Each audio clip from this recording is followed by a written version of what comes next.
What's going on, football world? It's Carter with X's and O's, and on this video I am going to be discussing basic coverage rules for the cover 2.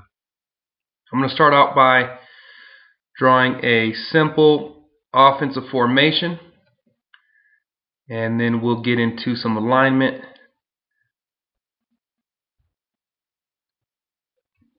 explanations, and then we will get into rules, and then we'll diagram, and that will be the entirety of the video. Let's go ahead and put our Y there. Let's say our tailback split out. Say we brought our tailback out of the backfield, and let's say our Z is +2 on top of the numbers. Let's say our Z is +2 on top of the numbers like that. I'm going to pre-snap number my offensive receivers. So from left to right we have a 1. The fullback would be number 2 from right to left. Z would be number 1. The tailback would be number 2. And the tight end would be number 3. If you have not watched my video about numbering offensive receivers pre-snap, you may want to go back and do so, and you'll understand why I just put the numbers on top of those offensive receivers. Let's say the defensive huddle call is a 4-3 over cover 2. So coming out of the huddle, based upon the rules I give to my players, this would be a right call.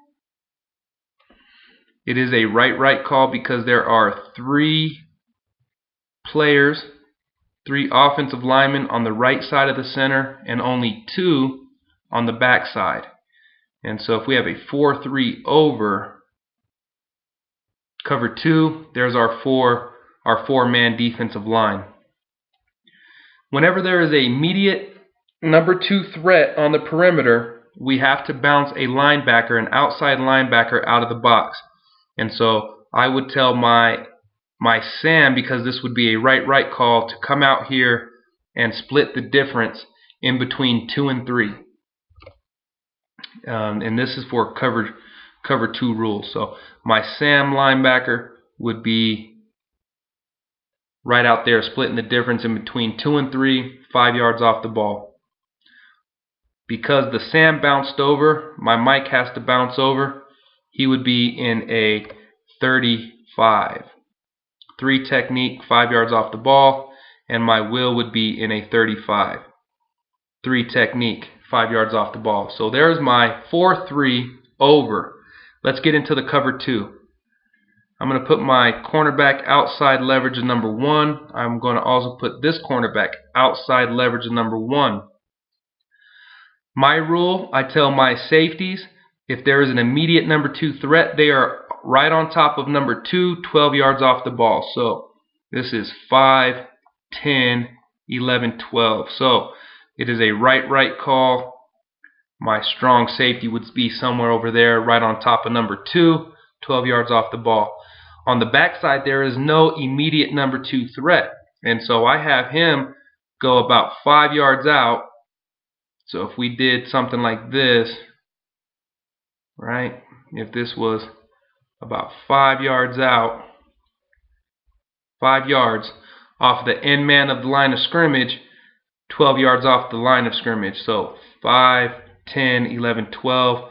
My free safety would be somewhere right there because there's no immediate number 2 threat. So there you have the basic 4-3 over cover 2. You can run cover 2s out of a 34, or you can even run them out of a 52 if you want to, but I'm just showing you out of a 4-3 over.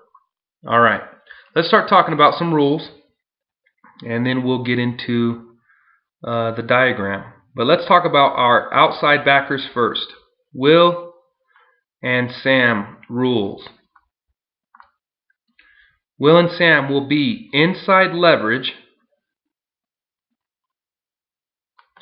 Inside leverage. And when I talk about leverage, that's playing on either inside or outside of the offensive player.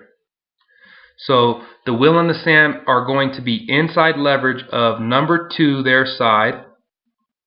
of number 2 their side.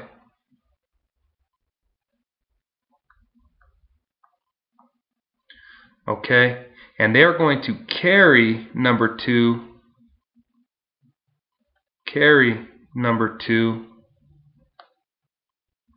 hook to curl. And we'll talk more about this, and I'll show you an example when we get into the diagram.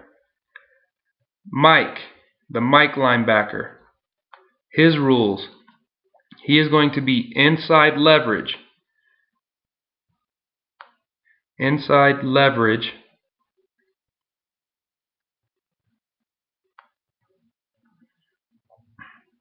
of number 3. Inside leverage number 3, and he is going to carry number 3. He's going to carry number 3 hook to middle third. And you may be asking, well, why are you talking about thirds when you have when you're talking about a cover 2? I'll get into that here in just a little bit. Let's talk about our corners, our cornerbacks. Just refer to them as corners. They're going to be outside leverage. They're going to be outside leverage. As you can see, your linebackers are inside leverage of everything, so they're forcing everything out to your corners. Your corners are going to be outside leverage, forcing everything into your linebackers. So your corners are outside leverage of number 1. And they are going to press. They are going to press, jam hard, and sink. And they're going to sink flat to out. Okay. If you have not watched my video talking about underneath zones and identifying and naming underneath zones, you can go back and watch that. That diagrams the zones, that color codes the zones specifically as they relate to the diagram on the screen that you're seeing here. Why is it important? Obviously, communication-wise, if players know the different underneath zones, they know where to locate those, they know what they're responsible for, they know their rules in different coverages, your communication is going to be solid, and your defense is going to be solid. So go back and watch that video if you haven't watched that yet. And then finally, we have our free safety. We have our free safety.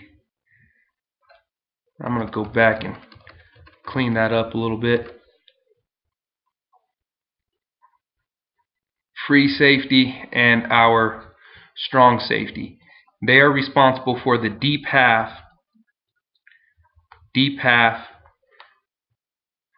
to their side. Deep half to their side.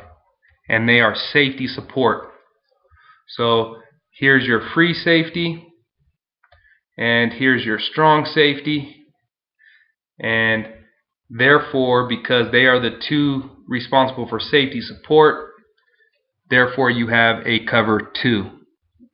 Let's get into the diagrams. Let's go from left to right. Let's say that the X receiver is going to run some type of post into the middle of the field, which is actually one of the weaker points of the cover 2, the middle of the field. Let's say that number 2, the fullback, is coming to replace. As I'm sure you're well aware of, whenever one receiver vacates a zone, there's probably another receiver coming into the zone. So X is vacating the perimeter. Number 2 is going to go into the perimeter, at least on this example. Let's go over here to the flanker. Let's say we get a quick hitch, a 7-yard hitch by the number 1. And from the number 2, let's say we get a smash concept to where he's going to work a flag. And then let's say number 3 comes in here, and let's just say he comes up to somewhere around in here, 10 yards, and just turns around. All right. So let's say we have that type of concept, the smash concept on the right side, and we have a backside post coming. Let's go back down to the Will and the Sam.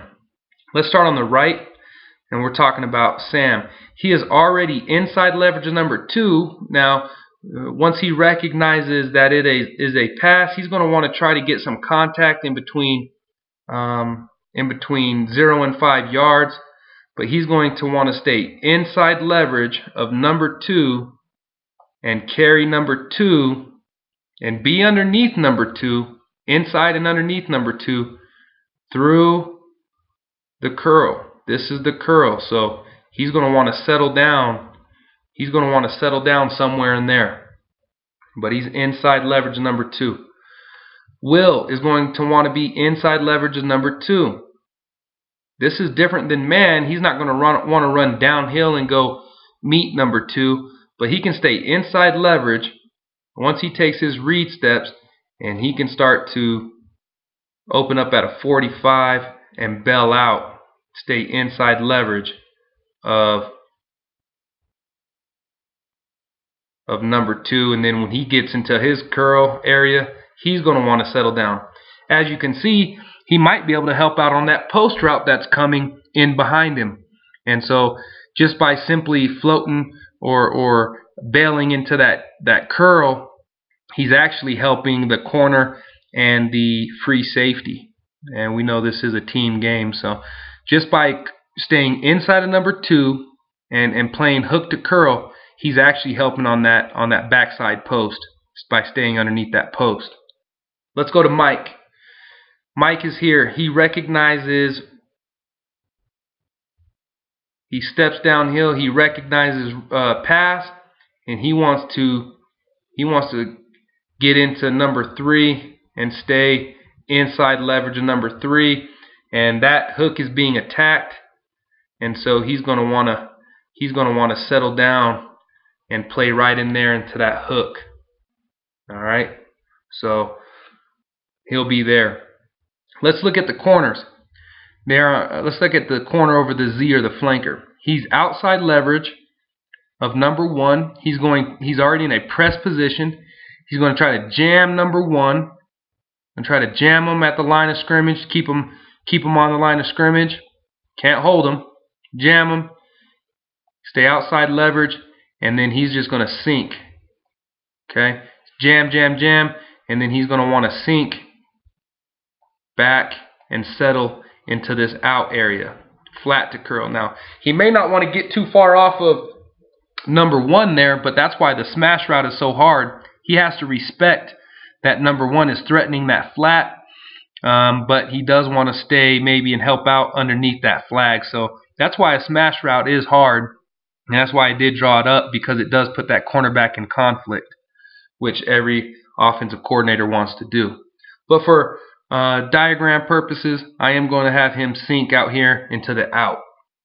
Same thing on the backside corner. He is in an outside leverage number 1. He is going to be in a press position. He's going to jam and harass number 1, as much as he can. And then once he gets here, he's going to start sinking. All right, and depending on the way that quarterback is looking, he may carry that cornerback or that number 1 receiver inside a little bit, but essentially he's going to want to sink with his butt to the sideline, and he's going to settle down. He's going to settle down into that out area. So he's out there. This is one of the advantages of a cover 2. You have 5, 1, 2. We're going to count both hooks. 3, 4, 5. You have 5 of the underneath zones covered, and so you have your linebackers and your corners taking care of the underneath zones. The cornerbacks are closer to the line of scrimmage. They can help out on the perimeter versus the run as well as the pass. So this is one of the strengths of the cover 2, but you only have 2 safeties playing deep for vertical threats. So you know, just like anything, you have advantages and disadvantages, and you got to weigh your options.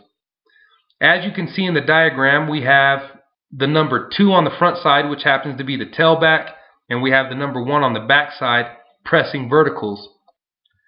Well, if we divide this formation down the middle, we have 2 verticals. Let's look at the strong safety. The strong safety is going to be reading 2 to 1. Because 2 is pressing vertical, this is a pretty easy read for the strong safety. He is just going to basically stay on top of that route and stay on top of number 2. And so you can see that quarterback would have to fit it in a pretty tight window, plus throwing it into the sideline. But because number 2 is pressing vertical, the strong safety actually is going to have to respect that vertical. On the back side, the free safety would be bailing out. There is no immediate number 2 threat, so his eyes would go to number 1. Hopefully he would see number 1 threatening his deep path, and so the free safety would have to stay on top of that route. In the diagram that we have drawn here, you could see that there are 2 vertical threats for our 2 safeties, and so it's 2 on 2. In football plays, everything basically turns into a man-to-man game or a one-on-one game, and so the free safety would have to win the battle against the X or the number 1 receiver, and then the strong safety would have to win the battle between the number 2 receiver or the tailback. So this type of situation isn't too bad because you're only getting 2 verticals for our 2 safeties. So that's the cover 2. There are cover 2 beaters. And again, you have to weigh your options and know the advantages and the disadvantages and the weaknesses. But this video has discussed the basic coverage rules of the cover 2. As always, I hope it has improved your knowledge of the game, maybe gave you some insight to something that you weren't aware of before, whether you are a player, a coach, or a parent, or a fan. Please like the video, subscribe to the channel if you're new. If you would like to see a video topic in the future, please leave some type of information or comment in the comment section of the YouTube page, or email me at xzandos.cs@gmail.com, and there will be more videos to come. Thank you.